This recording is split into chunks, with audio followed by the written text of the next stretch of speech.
అదిగదిగో అడుగుల సడి వినపడలేదా, అగ్గి పిడుగులాంటి రూపు కనపడలేదా, అంధకారమున మునిగిన ఆంధ్ర నేలను పదం దొక్కి కాపాడగ లోకేశన్నో.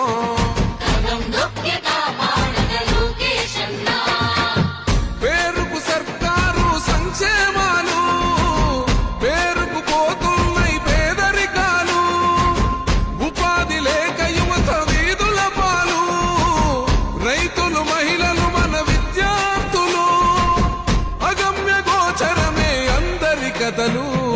అందుకే పద ముందుకే అంటున్నది రాయువగల, అన్యాయాన్ని ఎదిరించే సైన్యమే రయువగల.